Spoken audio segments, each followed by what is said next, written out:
বর্তমান যুব সমাজ বাবা নামে এক ট্যাবলেট বলে বাইরে খায়, ঠিক না বেটি? মদ গাঁজা ফেনসিডিল খায়, ঠিক না বেটি? আর একদল যুব সমাজ বর্তমানে মাহফিল লইয়া পাগল হয়ে গেছে, ঠিক না বেটি? আজকের মাহফিলের জন্য যুবকের অবদান বেশি, ঠিক না বেটি? বর্তমানে বাংলাদেশের মধ্যে যত মাহফিলে যাই সমস্ত মাহফিলের মধ্যে শ্রোতা বেশি যুবক, কমিটিও বেশি যুবক, মাহফিলের দিকে ঝুঁকে পড়েছে আজকের যুব সমাজ।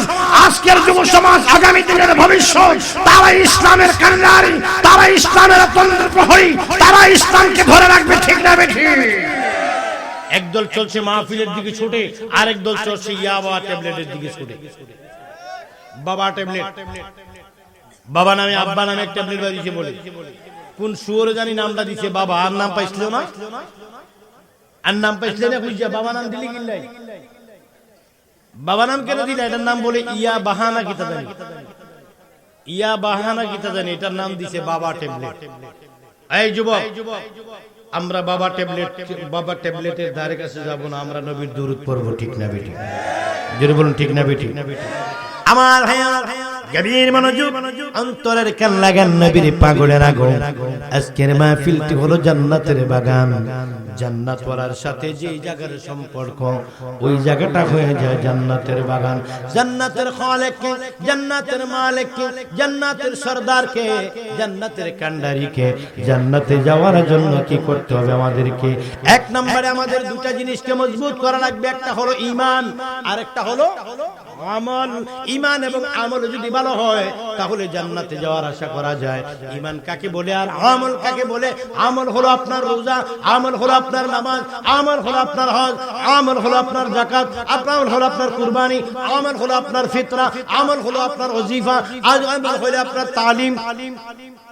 ওই এখানে ইয়া আছে মাওলানা মুজিবুর রহমান সাহেব আছে, উনি তালিম দেন। উনি কই? হ্যাঁ, বিদায় দিছে। উনি তালিম দেন মাহফিলে, ওই দরবারের সিস্টেম অনুযায়ী, ঠিক না বেটি? তালিম দেয়। আমার বন্ধু, তালিম গুলা হলো ইবাদত। আমার ভাইয়েরা, আপনার নামাজ হলো ইবাদত, রোজা ইবাদত, হজ ইবাদত, যাকাত ইবাদত, কুরবানি ইবাদত, মাতা পিতার খেদমত ইবাদত, সালাম ইবাদত, মুসাফা ইবাদত, মুআনাকা ইবাদত, মাহফিল করা ইবাদত, কুরবানি করা ইবাদত, বন্ধুরা ফিতরা ইবাদত, যাকাত ইবাদত। এই ইবাদতগুলা কাজে লাগার জন্য পূর্ব শর্ত আছে একটা জিনিস, ওই জিনিসটার নাম হলো ঈমান, ঠিক না বেটি?